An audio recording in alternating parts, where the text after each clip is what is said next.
Bismillahirrahmanirrahim.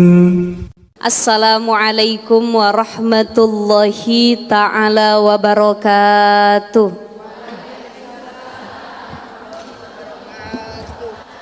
Ibu-ibu sekalian yang dimuliakan oleh Allah Subhanahu wa taala, para jamaah Masjid Rahmatan lil Alamin, para panitia, ketua muslimat, ketua majelis ta'lim yang tidak saya sebutkan satu persatu, insyaallah dalam keadaan sehat walafiat semuanya. Senang sekali rasanya bisa silaturahim dengan ibu-ibu sekalian. Ini kalau dilihat-lihat manggilnya ibu-ibu, teteh-teteh atau mbak-mbak atau gimana nih? Kakak. Kalau dilihat sih wajahnya sepertinya masih 17 tahunan gitu. Atau mungkin semangatnya yang 17 tahunan gitu ya. Yang hadir mudah-mudahan sehat walafiat. Saya panggilnya para bunda aja deh. Karena sepertinya rata-rata sudah berkeluarga dan sebagian saja yang belum menikah. Atau ada yang belum nikah ibu-ibu di sini? Belum 2 kali. Kita doain yang lagi nyari jodoh, mudah-mudahan dikasih jodoh yang sholih. Ibu-ibu yang sudah punya pasangan di rumah, dijadikan pasangannya qurrata a'yun, suaminya menjadi pemimpin rumah tangga yang sholih, selalu mengingatkan istrinya untuk taat kepada Allah Subhanahu wa taala. Karena pas sekali tema kita pagi hari ini menarik. Wanita berkelas syurga. Wanita berkelas syurga. Saya pengen nanya sama ibu-ibu yang hadir. Ibu sudah pernah lihat syurga atau belum? Tapi bisa membayangkan keindahan syurga atau tidak? Kira-kira menurut ibu-ibu para bunda yang hadir, syurga itu seperti apa? Indah aja udah. Jawabnya bagaimana lagi, susah ya. Indah ustazah. Jadi kalau kata para ulama dikatakan syurga itu mala ainun ra'at wala udhunun sami'at wala khatrun fi qalbin bashar. Syurga itu mala ainun ra'at, enggak pernah mata kita melihat sebelumnya. Keindahan apapun yang kita lihat di dunia itu enggak seindah syurga. Ibu jalan-jalan ke luar negeri, bahasa anak sekarang healing. Ya. Healing, saya pengen healing ke Amerika, ke Eropa, ke Swiss, atau ke Venezuela, Australia dan lain sebagainya. Nyampe ke negara tersebut, Masya Allah, indahnya ya Allah. Kira-kira gini kali syurga ya. Malah ainun ro'ats, nggak sama. Walaupun kita ngelihat satu tempat tuh indah banget, indah bener, tapi nggak sama dengan indahnya syurga. Karena nggak ada mata yang bisa menggambarkan bagaimana bentuk syurga tersebut. Ibu, bunda, ngelihat laki-laki ganteng. Pernah nggak ngelihat laki-laki ganteng? Di rumah sendiri ada ya? Suaminya ganteng apa enggak? Ya alhamdulillah ustazah, kagak ada gantinya lagi, gimana? Udah paling ganteng udah gitu ya. Kita ngelihat cowok ganteng, ngelihat laki-laki ganteng. Kelak yang masuk surga Allah janjikan yang namanya bidadari buat perempuan, bidadari buat laki-laki, bidadara buat perempuan. Kalau kita bayangin ya Allah, gimana bidadari di surga, gimana para bidadara di surga. Ngelihat laki-laki seganteng apapun kalah dengan yang Allah siapkan nanti di surga. Makanya kalau ngelihat sesuatu yang indah jangan lupa keluar ucapan kalimat thayyibah. Subhanallah, Masya Allah, Allah, Hasbunallah wa ni'mal, atau yang paling ujung Astaghfirullah. Kalau ternyata nafsu itu hadir, karena kita kadang-kadang melihat lawan jenis nggak bisa ngontrol nafsu. Ibu-ibu sekalian, para bunda yang dimuliakan Allah, manusia itu seringkali susah melawan hawa nafsu. Saya belum masuk ke pembahasan syurga sama perempuan nih, ini panjang ya. Sekarang kita punya saudara di Palestina. Kita doakan mudah-mudahan Allah kasih kemenangan. Ya, yang di sini ngebantu pakai materi, mudah-mudahan dibalas sama Allah. Yang di sini ngebantu cuman pakai doa, mudah-mudahan diberi keberkahan oleh Allah. Jadi masing-masing bantuannya. Itu saudara kita yang lagi di Palestina sedang berjihad. Maka ada 3 kalimat yang saling berkaitan, hampir mirip maknanya: jihad, mujahadah, dengan ijtihad. Apa bedanya Ustazah? 3 hal ini maknanya sama, berjuang, cuman beda. 1, jihad itu berjuang dengan fisik. Fisiknya yang berjuang, jihad namanya. Kedua, mujahadah. Mujahadah itu berjuang melawan hawa nafsu. Kalau jihad eksternalnya, perjuangan eksternal. Kalau mujahadah, perjuangan internal. Kita jihad melawan rasa malas. Datang ke masjid rahmatan lil alamin, ya Allah, pengen ngelangkahin kaki, datang ngaji malas bener. Dia gerakin kakinya, bismillahirrahmanirrahim, keluar rumah. Ya, itu jihad. Tapi jihadnya dengan fisik. Ngelawan nafsu, setan, hawa nafsu. Ini manusia. Manusia itu berbuat maksiat, dosa karena 2 hal. 1, godaan setan. Yang kedua, hawa nafsu. Makanya kita para bunda kalau bikin dosa jangan nyalahin setan mulu. Ini kita males sholat nih, setan nih gangguin nih katanya. Kita nggak mau sedekah nih, setan yang goda nih biar saya nggak sedekah nih. Kita ngelawan sama suami ini gara-gara setan dari tadi ngomporin mulu. Kata setan, gua kagak ngapa-ngapain perasaan dari tadi gitu ya. Jadi 2 hal, setan, hawa nafsu. Setan goda, hawa nafsunya bisa dikontrol, nggak jadi maksiat. Hawa nafsunya menggebu-gebu, setannya kagak goda, jadi maksiat. Atau yang ketiga, setan dan hawa nafsu saling berkolaborasi. Setannya godain, ngebisikin, hawa nafsunya menggebu-gebu, habis jalan terus maksiatnya. Maka 2 hal ini, kalau kita bikin dosa jangan nyalahin setan mulu. Kadang-kadang dia diem baik dekat kita, Bu. Yang kudu dilihat siapa? Hawa nafsu kita. Bagaimana saya harus mujahadah melawan hawa nafsu. Kalau tadi jihad secara fisik, itu namanya jihad. Kalau jihad atau berjuang secara qalbun, hati, itu namanya mujahadah. Yang ketiga, ijtihad. Ijtihad ini berjuang dengan fikiran. Tuh para ulama kita, para imam mazhab, para fuqaha, mereka berijtihad, berjihad dengan pemikiran, keilmuan, bikin kitab, bikin fatwa dan lain sebagainya. Kalau kita mah kayaknya mampunya baru 2, jihad dengan fisik dan jihad melawan hawa nafsu. Bu, ibu, kadang-kadang marah itu mudah dikontrol apa enggak? Marah itu fitrah enggak? Fitrah. Ibu dalam sehari ngomel sama suami berapa kali? Enggak kehitung ya. Karena perempuan itu makhluk yang paling susah mengelola emosinya. Mari kita lihat perempuan berkelas syurga. Kembali lagi bagaimana keindahan syurga. Mala ainun ra'at, mata nggak pernah ada yang mandang tuh bagaimana keindahan syurga. Wala uzunun sami'at, nggak pernah ada yang dengar telinga bagaimana syurga itu. Al-Quran bilang syurga itu jannatin tajri min tahtiyal anhar. Ada yang namanya air mengalir di sungai. Isi sungainya ada, silahkan pilih. Mau itu susu, mau itu madu, silahkan sepuasnya makan, boleh. Itu baru kata Al-Quran. Tapi keindahan yang digambarkan oleh Al-Quran nanti masih lebih indah lagi syurga yang Allah siapkan. Wala khatrun fi qalbin bashar, kita suka mikir diem, ngebayangin syurga itu bagaimana modelnya ya, tempat tidurnya kayak gimana, bangunannya gimana, emasnya seperti apa, perhiasannya sebanyak apa. Itu masih gak terbesit, saking indahnya. Maka orang-orang yang dapat syurga adalah orang-orang pilihan. Salah satunya adalah perempuan-perempuan yang kata Rasul kalau dia punya 4 hal dia jadi ahli syurga. Siapa mereka? Pertama, idza shallatil mar'a khamsaha, perempuan yang sholat 5 waktunya nggak pernah ketinggalan. Subuh, zuhur, asar, maghrib, isya, duha, tahajud, pinggirin dulu. Qabliyah, ba'diyah, pinggirin dulu. 5 waktunya dia getol. Fi awalil waqt, selalu awal waktu. Nih penghuni syurga yang pertama. Amin. Bu, ibu, kita suka males kadang-kadang diriin sholat. Ya, nanti aja sholatnya. kalau udah deket asar. Kadang-kadang azan datang kita udah ngeluh, cepet bener udah azan lagi.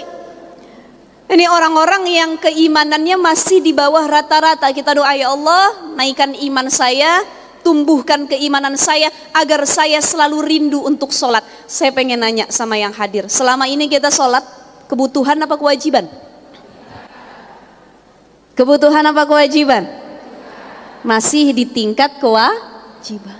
Orang kalau imannya sudah lebih tinggi, sholat bukan lagi kewajiban tapi kebutuhan. Ibu, makan kebutuhan apa kewajiban? Kebutuhan. Dikasih nafkah kebutuhan apa kewajiban? Wajib apa butuh?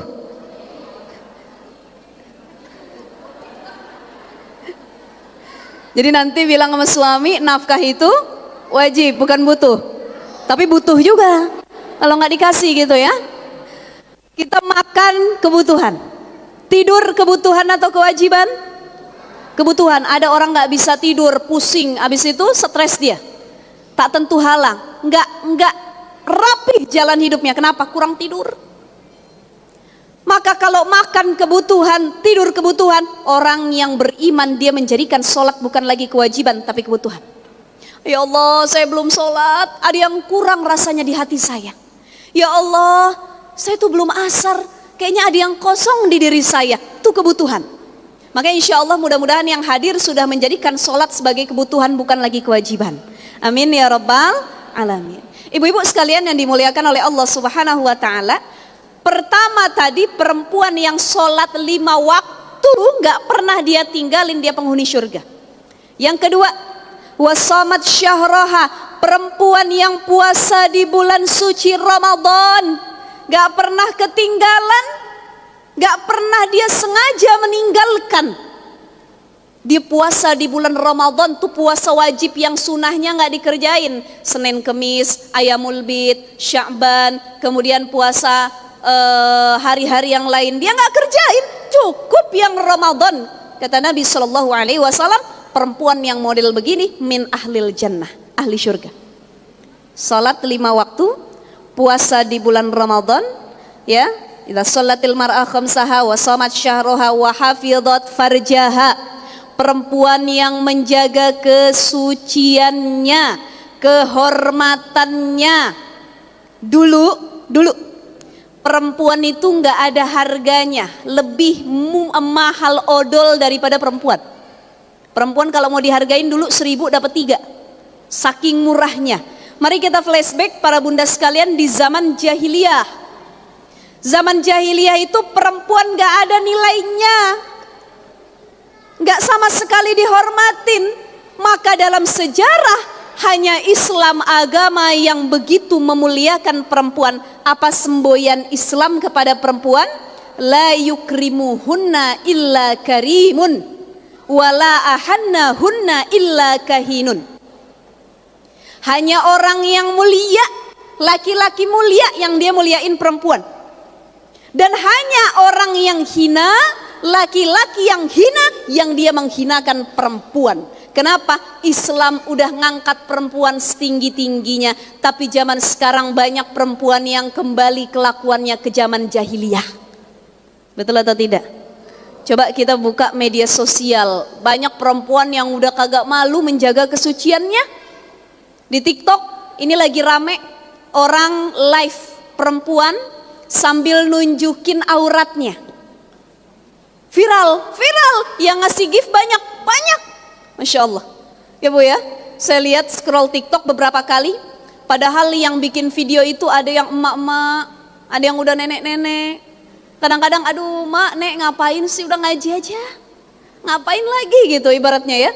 Ini dia bikin video memperlihatkan belahan dadanya, memperlihatkan bajunya yang ketat, ada yang ngasih gift, ada yang ngasih bunga, thank you yang ngasih gift.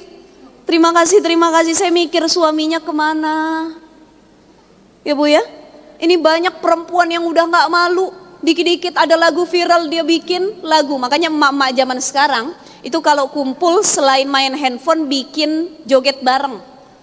Yuk bu, sini bu, sini. Kita bikin tata. Ya Allah ya Rabbana ya Masya Allah. Ini jadi muhasabah, jadi self reminder buat kita semua, ya. Apa sih yang mau kita dapat dari hal tersebut? Ada untungnya apa enggak? Tapi dosanya dapat enggak? Dapat. Makanya perempuan yang masuk surga cirinya wahafidhat farjaha.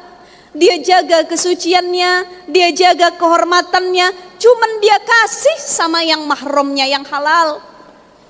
Pokoknya kalau yang gak halal gak boleh ngelihat aurat saya. Makanya ada istilah begini, perempuan kalau bisa keluar rumah itu seperti wanita Hadramaut. Ibu tahu Hadramaut?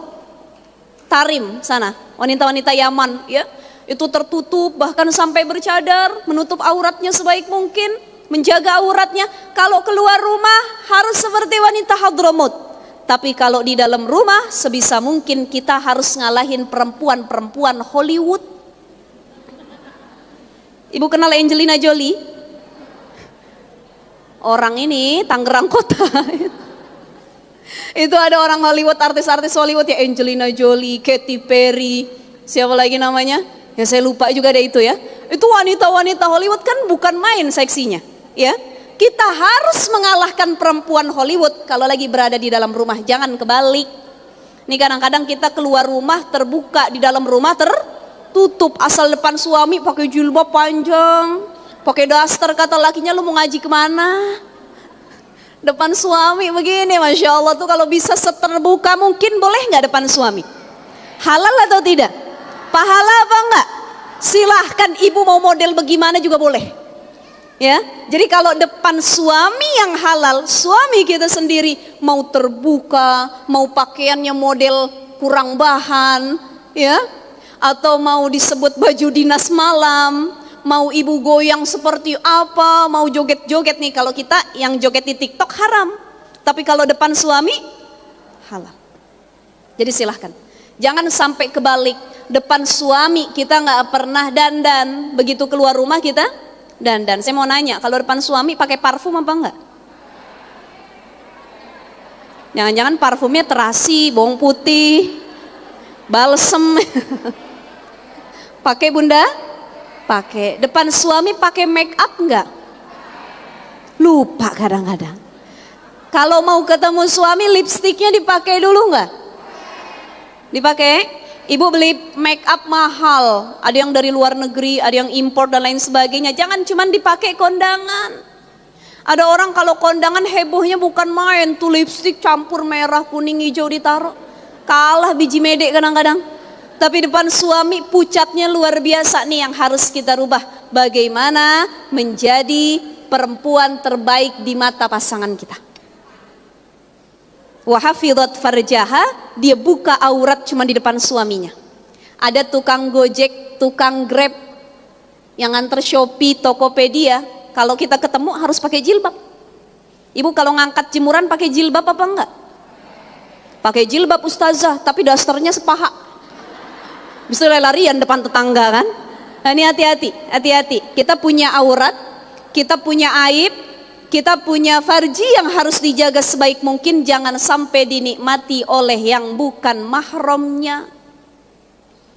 Jadi perempuan yang bakal jadi ahlul jannah, penghuni surga, kata Rasul adalah perempuan yang selama hidup di dunia mampu menjaga aurat dan kesuciannya hanya untuk yang halal saja. Amin ya rabbal alamin. Yang keempat, perempuan yang dikatakan dia ahlul jannah itu siapa? Wa ata'at zaujaha. Perempuan yang taat sama suaminya. Masih punya suami? Sering doain suaminya?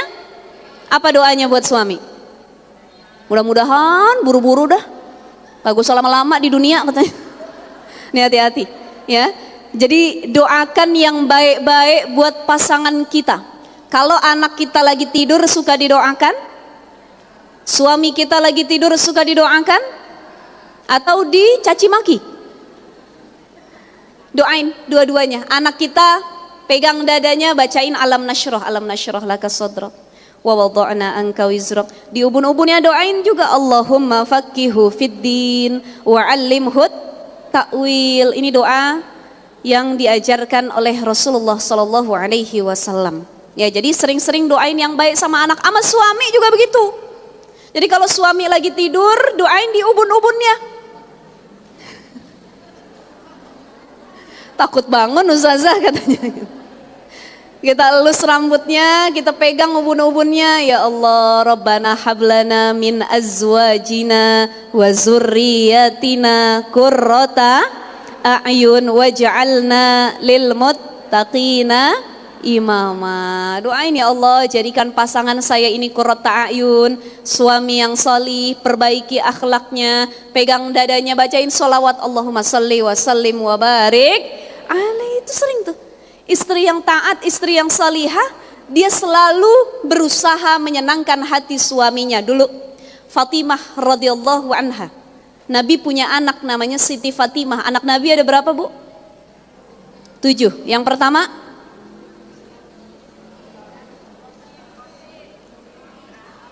satu, kecil benar suaranya ini, Qasim. Yang kedua, Abdullah. Yang ketiga, Ibrahim. Yang keempat, Zainab. Yang kelima, Ruqayyah. Yang keenam, Ummu Kulsum. Yang ketujuh, Fatimah. Yang 6 anaknya itu Qasim, Abdullah, Ruqayyah, Zainab, Ummu Kulsum dan Fatimah dari Khadijah. Bukan dari siapapun, dari Khadijah, 6-6-nya. Tapi yang satu Ibrahim itu dari Maria Al-Qibtiyah, seorang budak yang dihadiahkan untuk Rasulullah Sallallahu Alaihi Wasallam. Dan pada istri Nabi yang lain, Rasul nggak punya anak, termasuk Aisyah. Ya, anaknya cuman sama Fatimah. Nih sekarang kalau kita mau lihat hikmahnya, Ustazah, kenapa kok anak-anak Rasul itu umurnya nggak panjang-panjang? Yang umurnya panjang itu cuman Fatimah. Itu pun Fatimah meninggal ba'da wafatnya Rasul. Kenapa? Kok yang laki-laki nggak ada yang hidup, rata-rata wafat ketika masih usia kecil? Karena di sini Allah pengen memberikan pelajaran bahwa Nabi itu khatamin nabiyyin, penutup para nabi. Kalau anak-anak Nabi yang laki-laki hidup sampai besar, mungkin umat yang lain mengira anak Nabi adalah penerus Nabi selanjutnya. Betul ya? Ini anak laki-lakinya nggak ada yang hidup saja, mantunya dikira penerus. Ali bin Abi Thalib, ada beberapa kaum ya yang menganggap bahwa Ali itu adalah penerusnya Rasulullah SAW. Padahal tidak ada. Khatamin Nabi, Nabi ini penutup dari para nabi. Jadi kalau ada orang Tangerang ngaku Nabi, jangan percaya. Di sini ada nggak yang ngaku Nabi di Tangerang? Nggak ada. Tapi kalau di Depok tempat tinggal saya, yang ngaku Nabi itu banyak. Ada tukang bakso namanya Tugimin, ngakunya Nabi. Coba kita bayangin kalau kita punya Nabi namanya Tugimin, enak apa enggak dengernya? Dari panggilan saja secara muruah dan wibawa udah beda. Kita punya Nabi namanya Nabi Muhammad sallallahu alaihi. Kalau kita sholawat rasanya tenang, nyebut nama Nabi kita, sallallahu ala Muhammad marhaban, sallallahu alaihi wasallam marhaban, sallallahu ala Muhammad marhaban, sallallahu alaihi. Enak gak denger nama Nabi kita? Coba kalau kita punya Nabi namanya Tugimin, sallallahu ala Tugimin marhaban. Aduh, dari panggilan dan penyebutannya saja sudah tidak ada wibawa. Jadi pokoknya kalau ada yang ngaku Nabi, mau namanya Tugimin, mau siapapun namanya, itu jangan dipercaya, karena sudah ditetapkan bahwa Rasul itu adalah penutup dari para nabi. Ini zaman sekarang orang yang ngaku Nabi ada, yang ngaku malaikat ada, yang ngaku Imam Mahdi, yang belum ada yang ngaku Dajjal. Ibu ya, oh ini banyak yang udah ngaku-ngaku. Apalagi Masya Allah, dulu ada namanya Lia Eden. Lia Eden apa Lia Eden? Lia Eden ya. Lia Eden pengikutnya banyak. Jadi Indonesia ini Masya Allah, Indonesia adalah negara yang kalau kita jualan apapun laku. Ibu jualan baju laku, jual makanan laku, jual gosip, jual aliran yang ngaku nabi pasti ada pengikutnya. Saya bingung. Termasuk Lia Eden waktu itu dia ngaku jadi malaikat Jibril. Untung ngakunya bukan jadi malaikat Israel. Ngeri-ngeri sedap kita dengernya ya Bu ya. Itu ada atau tidak pengikutnya? Ada. Jadi Masya Allah, kita hidup di zaman yang menjadi sumber fitnah sekarang. Jadi kalau disebutkan bagaimana keburukan zaman jahiliyah, zaman sekarang lebih dari jahiliyah. Dulu perempuan itu tidak dianggap, saya bilang tadi 1000 dapat 3. Perempuan zaman dulu itu cuman jadi pabrik pembuatan anak, cuman jadi tempat pelampiasan nafsu. Gak ada yang namanya pernikahan sesuai syariat Islam, gak ada yang namanya memuliakan perempuan di zaman jahiliyah. Tapi kalau kita tengok zaman sekarang, begitu banyak kehidupan yang lebih jahiliyah daripada zaman jahiliyah. Dulu anak perempuan lahir jadi aib, dikubur hidup. Sekarang bukan cuman dikubur hidup. Belum lama ada berita bapak yang menghamili anak perempuannya, dan ketika anak perempuannya hamil lahir tuh bayi dikubur semua hidup-hidup. Mirip nggak sama zaman jahiliyah? Mirip. Ada anak melecehkan ibunya, ada kakak laki-laki melecehkan adik perempuannya. Ini banyak kasus pelecehan seksual di mana-mana, dan ini lebih jahiliyah daripada zaman jahiliyah. Dulu di zaman jahiliyah ada satu pernikahan namanya Ar-Royah.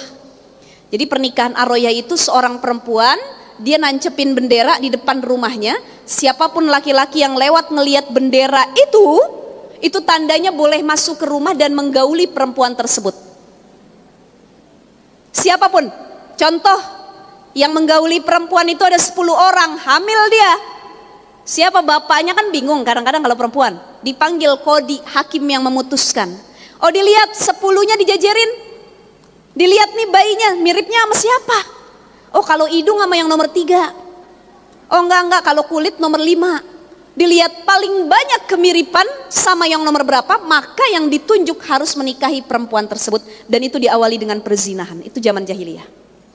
Tapi hanya Rasulullah yang orang tuanya menikah sesuai dengan ajaran syariat Islam. Aminah, Siti Aminah dengan Abdullah itu menikah tanpa diawali dengan zina. Dua-duanya suci, dua-duanya terjaga, menikah, lahir Rasul.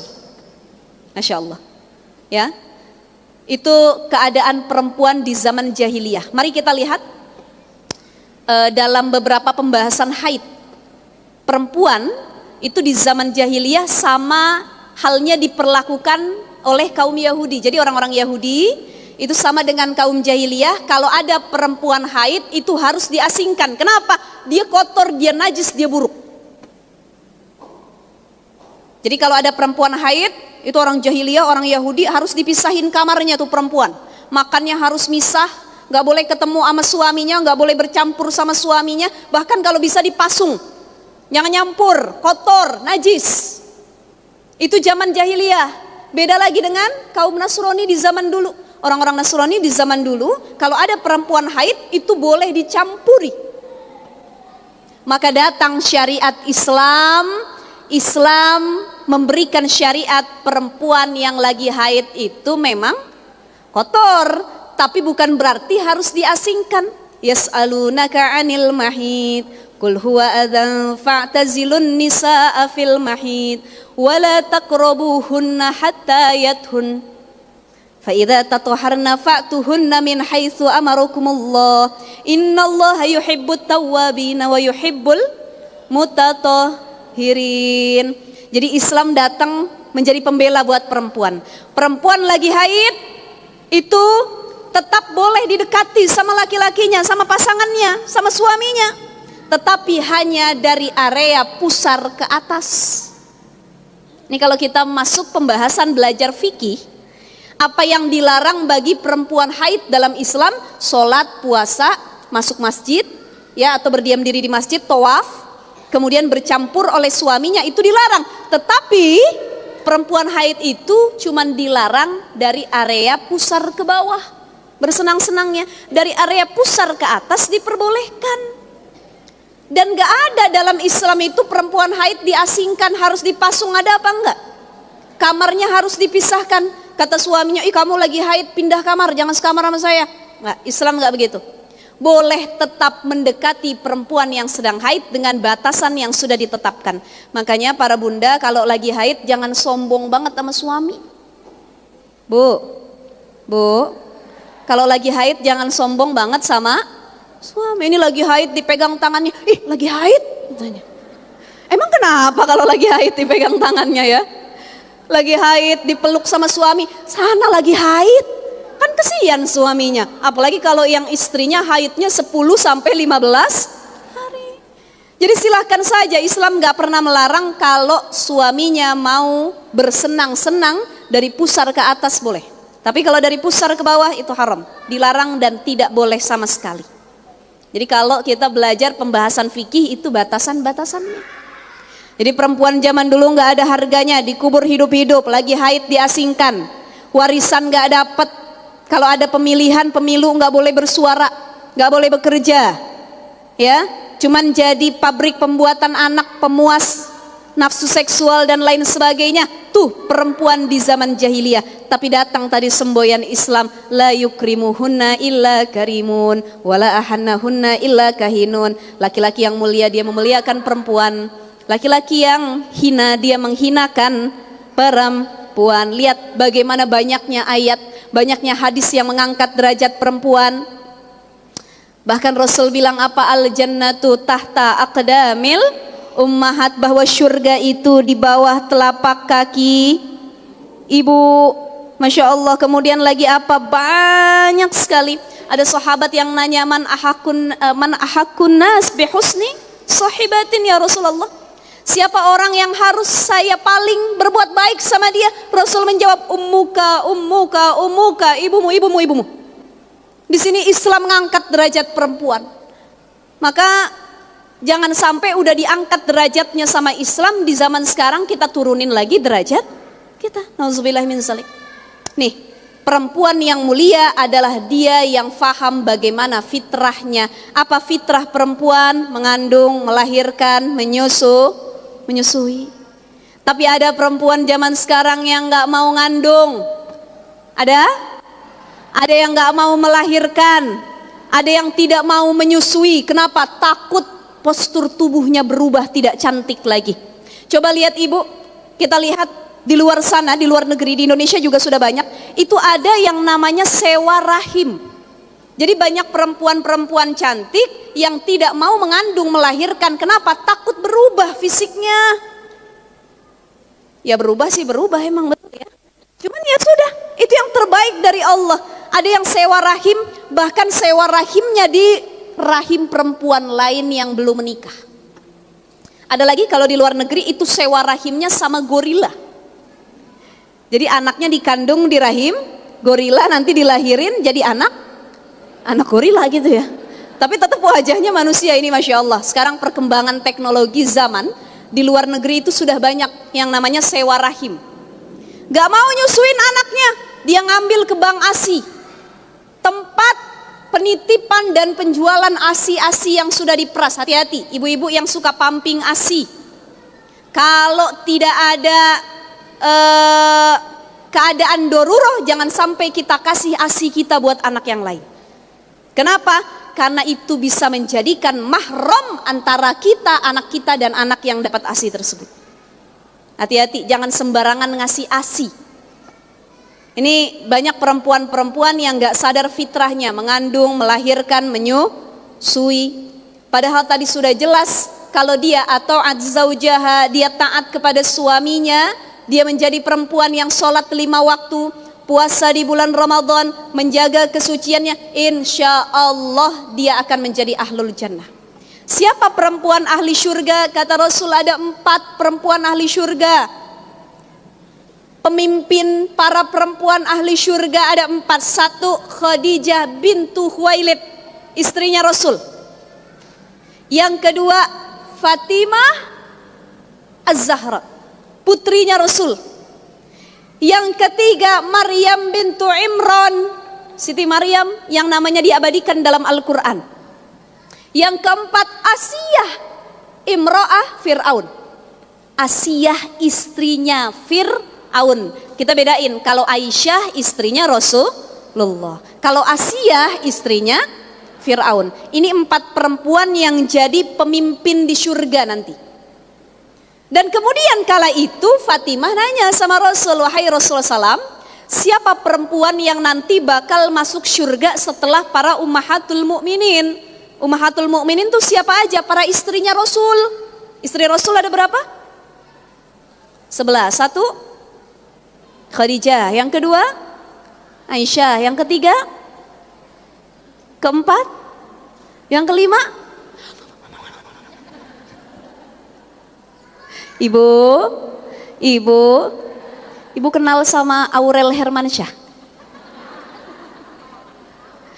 Tahu suaminya teh siapa namanya? Atta Halilintar. Anaknya siapa? Aminah. Anaknya yang kedua? Pura-pura nggak tahu. Aurel punya ayah, siapa nama ayahnya? Anang. Istrinya Anang yang baru? Asanti. Mantan istrinya? Krisdayanti. Suami barunya Krisdayanti? Masya Allah, subhanallah, alhamdulillah. Jadi kalau nanya nama-nama artis beserta jajaran keluarganya, ibu-ibu hafal semua ya Bu ya. Tapi jangan sampai artis kita hafal, aktor kita hafal, keluarganya kita hafal, gosip terbaru kita hafal, sirah nabawiyah plus nama-nama keluarga Rasul kita nggak hafal, rugi. Jadi pulang dari sini ibu-ibu punya handphone, punya, langsung searching, buka Google, buka YouTube, siapa istri Nabi, ada berapa jumlahnya, keluar nanti di Google, keluar nanti di YouTube, betul ya Bu ya? Istri Rasul jumlahnya 11. Dua itu wafat sebelum wafatnya Rasul, Khadijah bintu Khuwailid dan Zainab binti Jahsy. Ini 2 perempuan yang wafatnya sebelum wafat Rasul. Sisanya 9 yang wafatnya ba'da wafat Rasulullah sallallahu alaihi wasallam. Kalau dalam Aqidatul Awam itu dalam satu syair disebutkan lebih mudah ya. Aisyatu wa Hafsatu wa Saudah, Sofiyatu Maimunatu wa Ramlah, Hindun wa Zainabun kaza Juwairiyah, lil mu'minina ummahatum maradiyah. Ulangin. Ayo kita bareng-bareng ya Bu ya.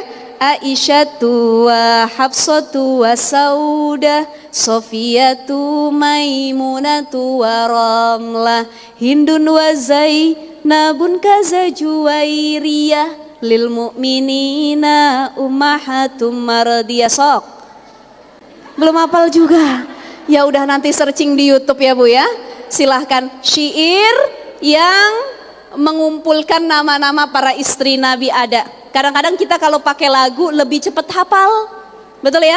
Tapi kalau satu-satu kita sebutin Aisyah, Khadijah, udah itu doang yang kita hafal. Yang lain-lain kadang nggak hafal gitu. Itu ditanya sama Fatimah, ya Rasul, setelah ummahatul mukminin siapa nanti yang bakal masuk surga duluan? Apa kata Rasul? Yang bakal masuk surga setelah ummahatul mukminin itu adalah Ummu Muti'ah. Namanya Ummu Muti'ah. Kata Fatimah, siapa Ummu Muti'ah itu wahai Rasul? Silahkan engkau cari di sekitaran Madinah siapa itu Ummu Muti'ah. Cari tahu sendiri kata Rasul. Izinlah Fatimah kepada suaminya Ali bin Abi Thalib, ya.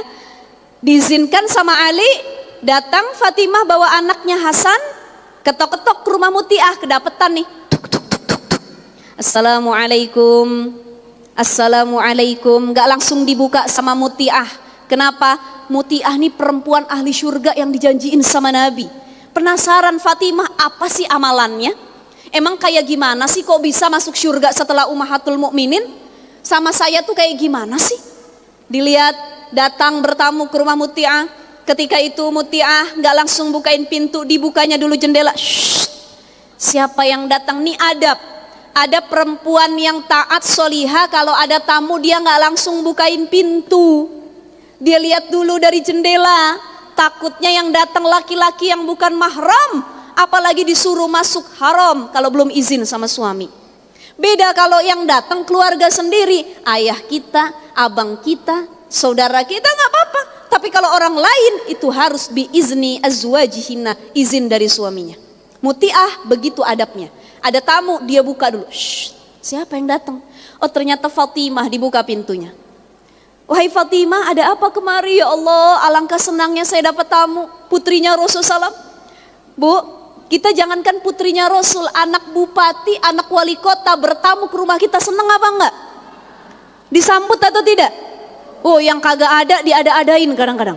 Biarin sampai ngutang-ngutang, yang penting kita kasih tuh tamu yang terbaik, ya. Harusnya begitu, apalagi putrinya Rasul. Tapi apa kata Muti'ah? Wahai Fatimah, aku gak bisa ngajak kamu masuk ke dalam.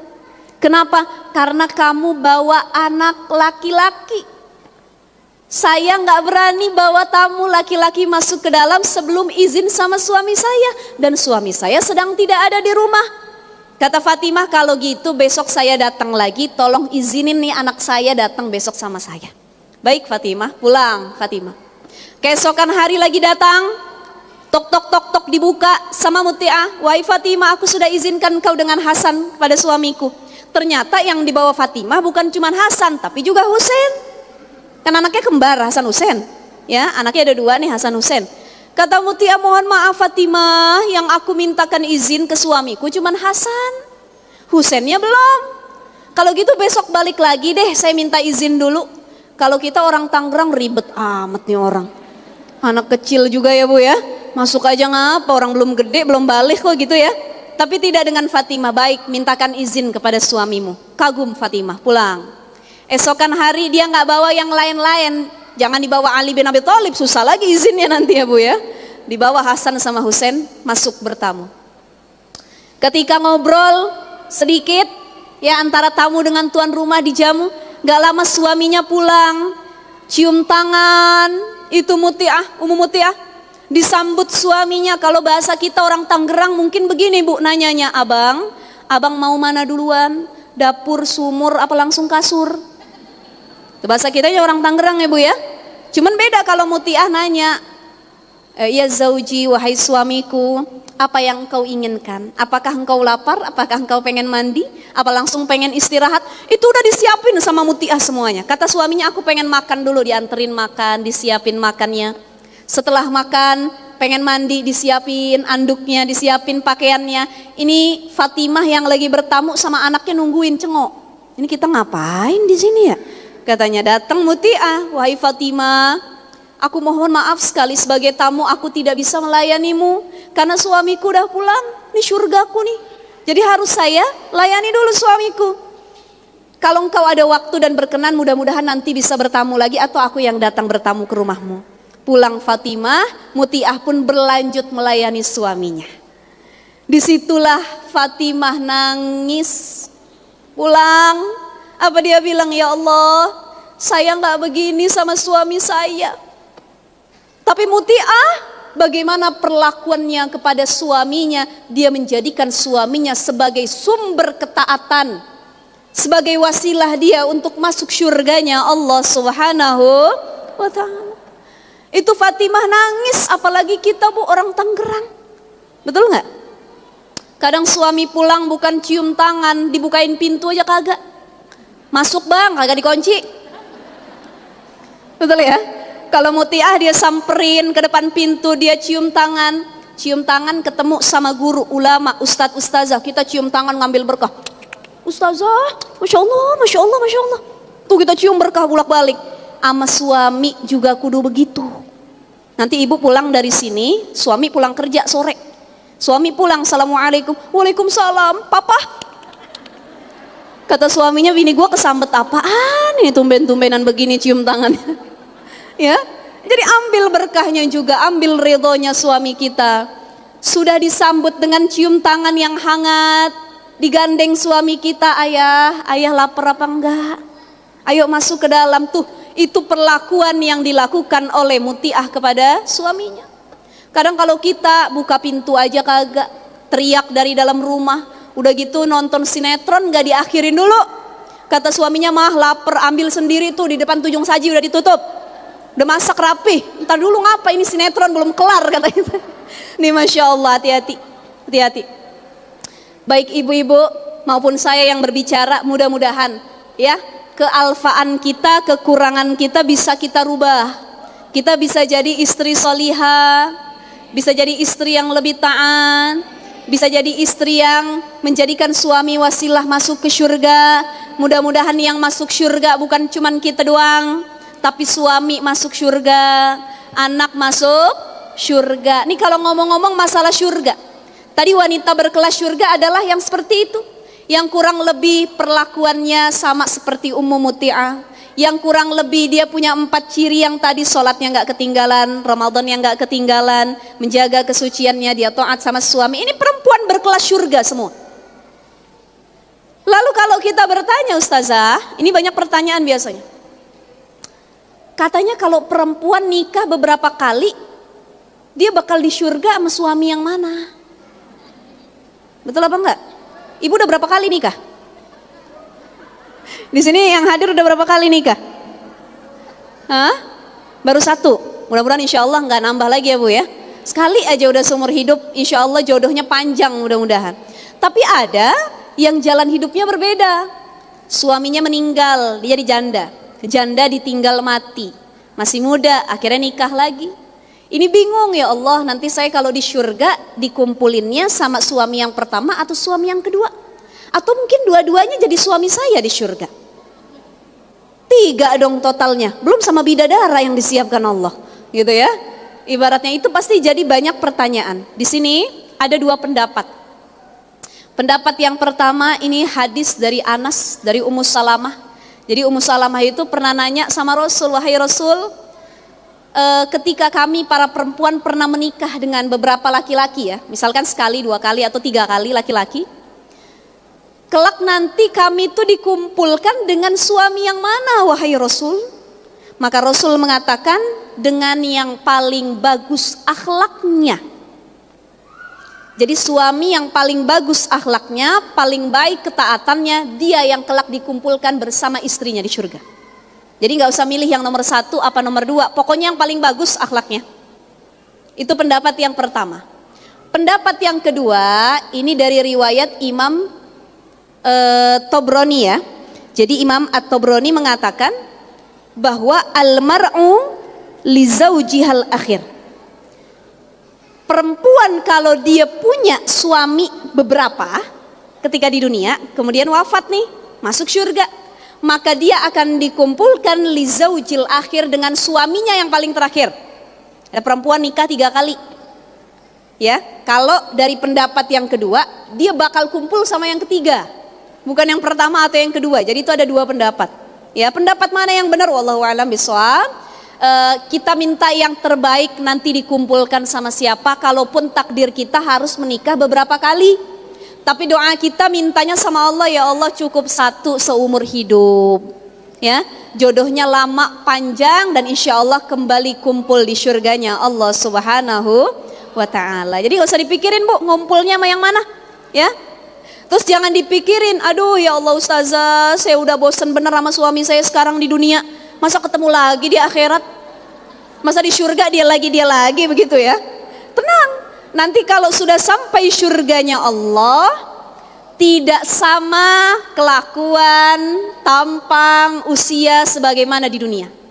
Jadi nggak ada tuh yang namanya nenek-nenek kata Rasul, nggak ada yang namanya anak-anak, nggak. Semua menurut para ulama kisaran usia para penghuni surga itu sekitar 25 sampai 33 tahun. Ini ukuran tengah-tengah. Jadi masa muda yang tengah-tengah, 25 sampai 33 tahun. Ibu ketemu suami, nanti suaminya dalam wujud yang terbaik. Suami ketemu ibu dalam wujud yang terbaik. Nggak kayak sekarang tukang ngoceh, tukang ngomel, tukang nuntut dan lain sebagainya. Nggak.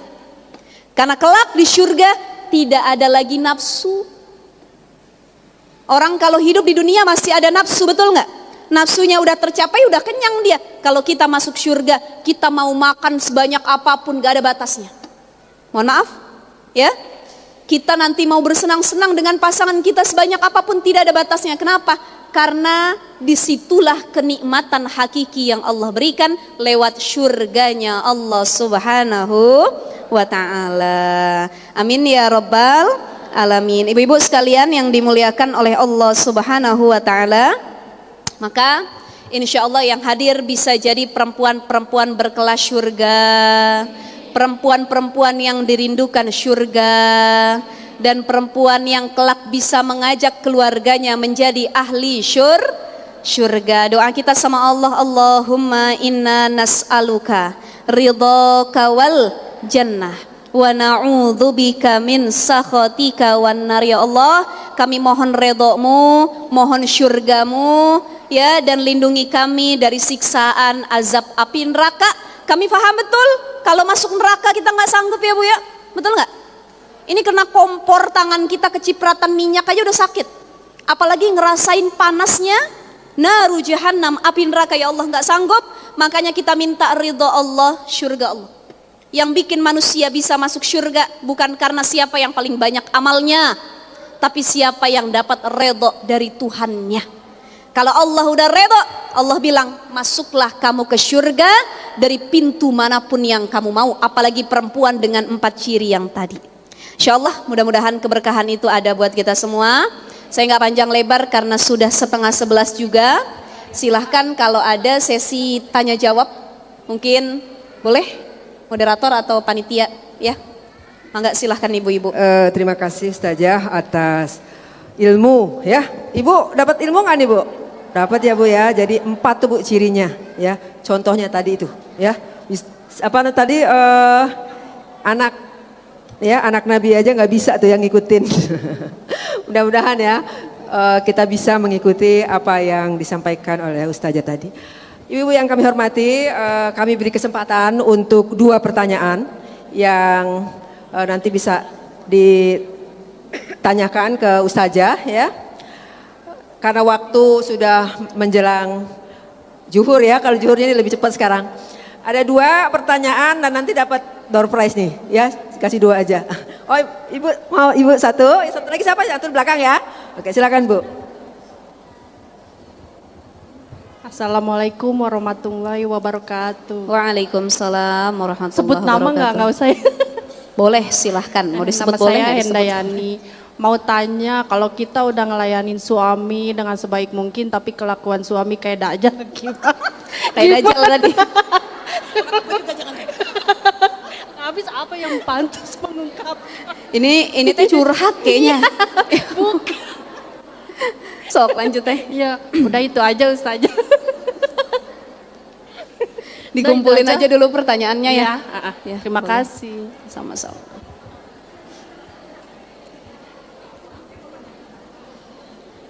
Cuma 2 Bu ya.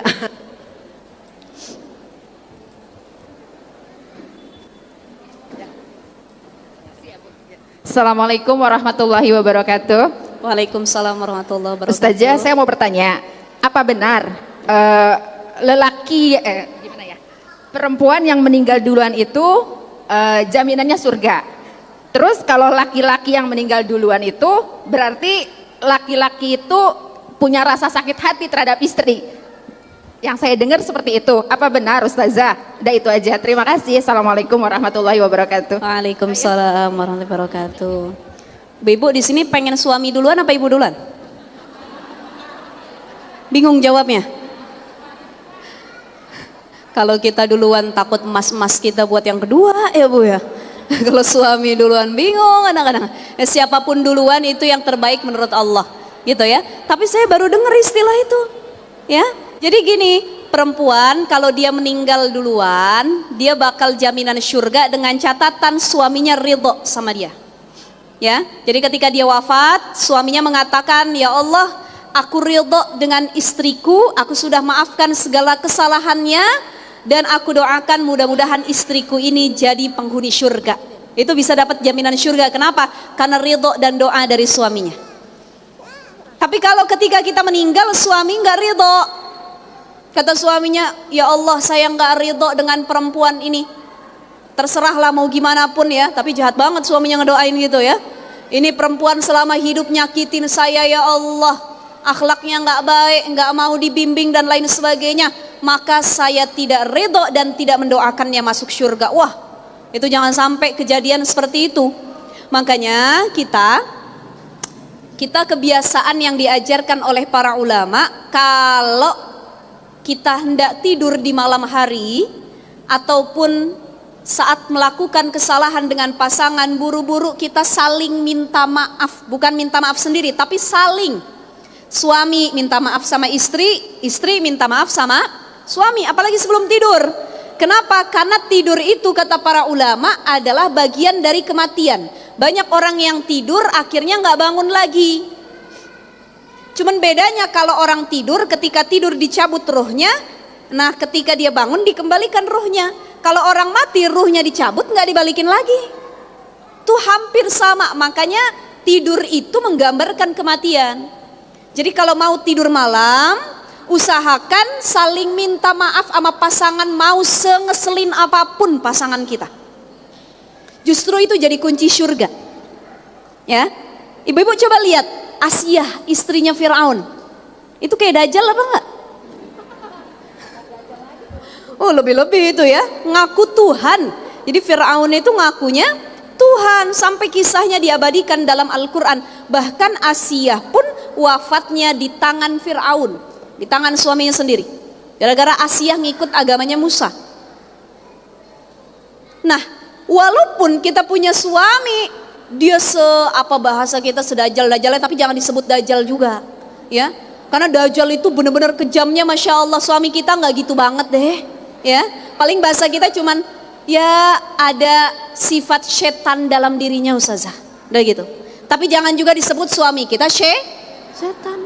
Kalau lagi marah dasar lu setan, oh nggak boleh itu ya. Setan itu kan maknanya adalah sifat buruk. Jadi syaiton itu adalah adjektif kata sifat. Setiap hal yang disifati buruk itu setan. Siapapun kita bisa jadi setan. Istri bisa jadi setan buat suami. Suami bisa jadi setan buat istri. Ada istri ngelarang suaminya bakti sama mertua, orang tuanya. Ini istrinya model setan. Tapi bukan setan ya, sifatnya kayak setan.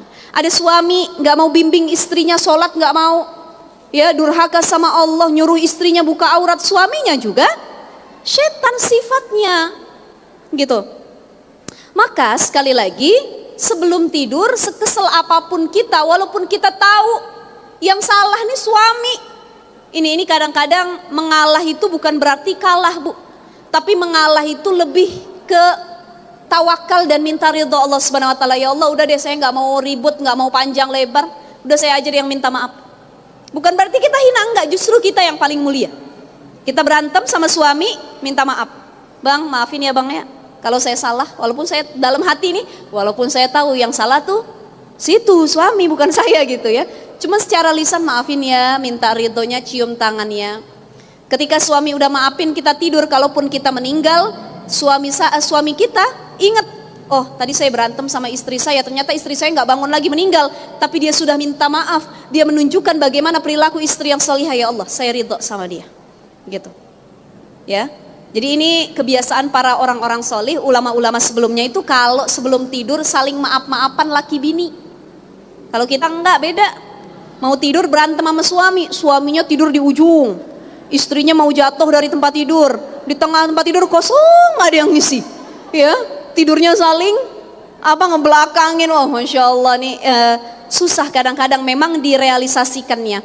Tapi kurang lebih seperti itu, istri yang dijamin masuk surga ketika dia dapat ridho dari suaminya. Itu ya. Nah kalau dia nggak dapat ridho bagaimana? Wah berat, udah amalnya sedikit, dapat ridho suami enggak, ridho orang tua enggak. Lalu apa yang mau mengantarkan dia ke surga? Maka dari sekarang kita persiapkan hal-hal yang baik tersebut. Nah katanya kalau suaminya meninggal duluan, itu berarti suaminya sakit hati. Itu dari siapa Mbak? Baru dengar saya tuh katanya ya. Jadi kalau suami meninggal duluan, tandanya sakit hati sama istri. Itu saya baru dengar malah ya. Jadi kalau suami meninggal duluan, itu tandanya sudah ajal. Ya Bu ya, bukan tandanya sakit hati. Kalau istri meninggal duluan juga tandanya sudah ajal, jodohnya sampai situ. Jadi kalau kita punya suami, suami kita meninggal duluan, doain yang baik. Ya Allah, saya ridho sama suami saya sudah maafkan semua kesalahannya ya Allah. Maka ampuni dosa-dosanya, mudah-mudahan dia juga ridho sama saya. Udah cukup. Gitu ya. Jadi saya baru dengar istilah begitu, nggak ada itu. Suami meninggal duluan karena sakit hati sama istrinya. Ya, di mana-mana orang pengen panjang umur. Ya, makanya ya kita doa sama Allah, mudah-mudahan kita bukan cuman panjang umur tapi banyak amal kita. Karena banyak orang yang umurnya panjang tapi amalnya sedikit. Kita panjang umur banyak amal. Ya, tadi suami kayak dajjal katanya. Begitu ya? Betul ya, kelakuannya kita udah taat sama suami, udah bager, udah baik sama suami, tapi suami kelakuannya kayak dajjal. Hati-hati, jangan pernah nyebut dajjal. Karena seburuk-buruknya makhluk tuh diantaranya dajjal itu. Ya, doakan, doakan. Karena kadang-kadang yang jadi ujian itu pasangan sendiri. Sekali lagi, para bunda sekalian, gak ada manusia yang tidak Allah uji.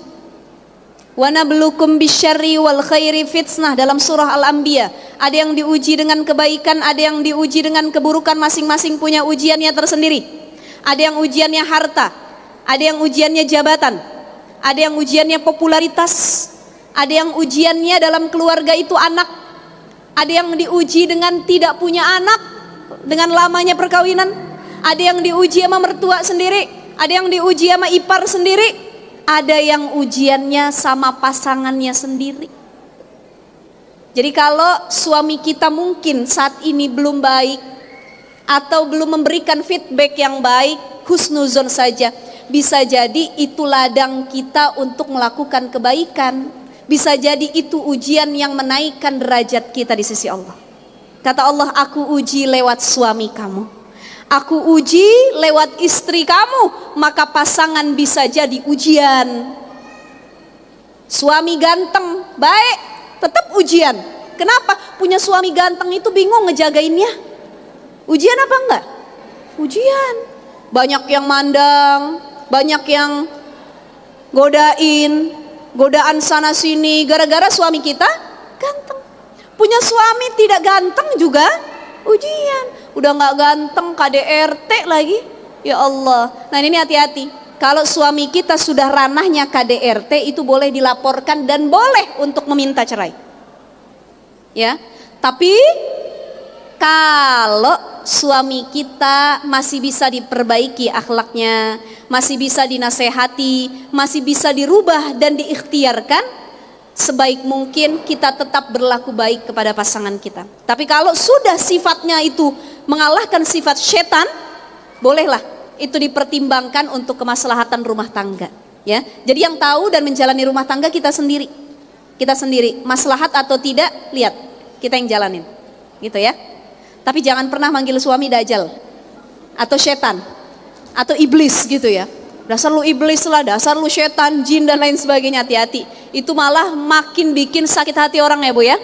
Sebaik mungkin jaga lisan kita, mudah-mudahan Allah jaga rumah tangga kita semuanya. Amin ya rabbal alamin. Sudah ya? Sudah pertanyaannya?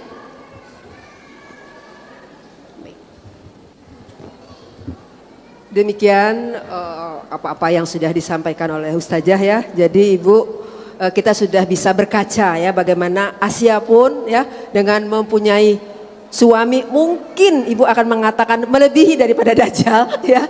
Dia masih tetap patuh ya.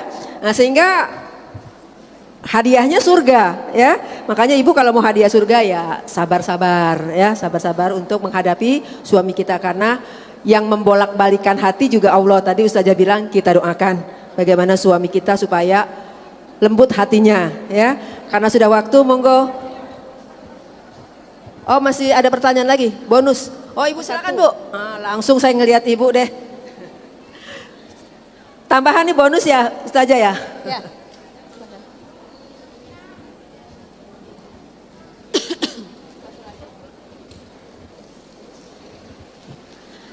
Assalamualaikum Ustazah, saya ingin bertanya bagaimana kalau suami kita itu tidak mendidik agama sama istrinya sama anak-anaknya, ya hanya sekedar nyari nafkah aja, tapi dia tidak misalnya nggak menyuruh sholat, nggak kamu nutup aurat ya, kamu jaga ya, kamu di rumah ya, pokoknya nggak seperti itu, hanya mencari nafkah aja, tapi dia tidak pernah mendidik agama, sehingga istrinya itu belajar agamanya keluar terus tidak dapat dari suaminya. Itu saja Ustazah, Ya. terima kasih. Ya, bismillahirrahmanirrahim. Ada beberapa kriteria suami yang dia nggak paham agama dan tidak mendidik istrinya dengan agama. Ya, padahal suami yang ideal, suami yang baik itu adalah suami yang dia mampu mendidik langsung istri dan anak-anaknya di rumah, terutama pendidikan agama. Jadi kalau suaminya paham agama, suaminya yang langsung didik. Kata suaminya, kamu nggak usah keluar deh, takut jadi fitnah, cukup ngaji sama saya dalam rumah, ini bagus. Tapi ada suami yang dia cuma sekedar tahu agama dan tidak bisa menyampaikan, ya, dan gak ngelarang juga istrinya buat belajar agama. Kata suaminya, udah mah, karena papa juga gak lancar baca Qurannya, papa juga gak begitu tahu banyak tentang agama, ya udah, mama keluar ngaji, nanti papa modalin, papa bawain uang buat ngaji di luar. Nah ini namanya suami yang bagus juga, walaupun dia gak paham agama, tapi dia ngizinin istrinya.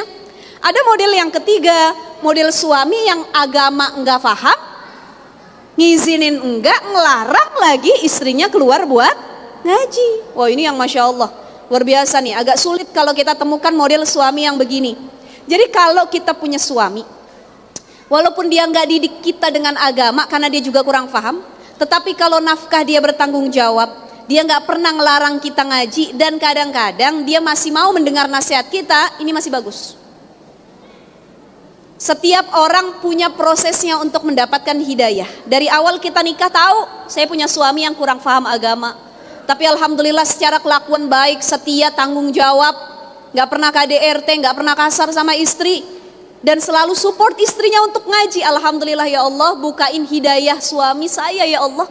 Lembutkan hatinya, mudahkan jalannya untuk menuntut ilmu. Dan istri yang baik, dia gak egois ngaji sendirian. Dia tahu suaminya jarang ngaji, diajak, ya, yuk kita ngaji bareng-bareng. Atau kasih tahu ya di situ ada pengajian, ayah datang seminggu sekali aja. Walaupun ayah tiap hari harus kerja nyari nafkah, tapi minimal seminggu sekali ayah ngaji.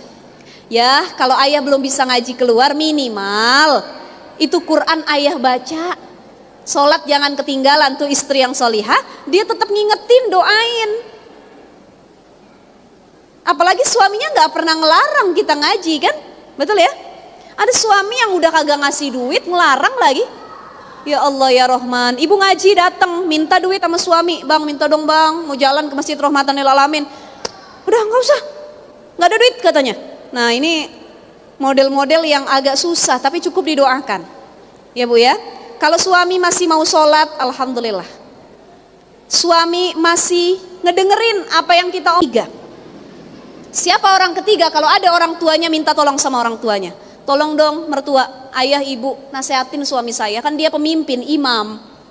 Gak mempan sama orang tuanya, minta sama saudaranya. Saudaranya kagak peduli, buru-buru nasehatin. Ini aja kadang-kadang berantem antar saudara. Ya, minta tolong sama guru. Ustadz, tolong dong ketemu sama suami saya, ngobrol. Mungkin boleh diajak ngaji kapan hari dan lain sebagainya gitu.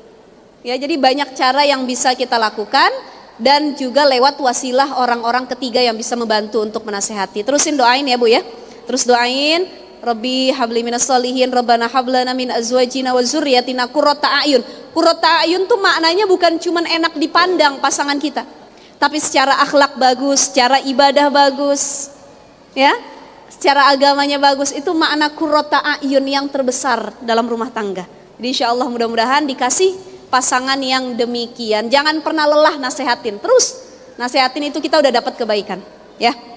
Baik, sudah ya, Langsung doa ya Ustazah. ya. Baik ibu-ibu sekalian, mari sama-sama kita angkat tangan kita bermunajat kepada Allah Subhanahu wa taala.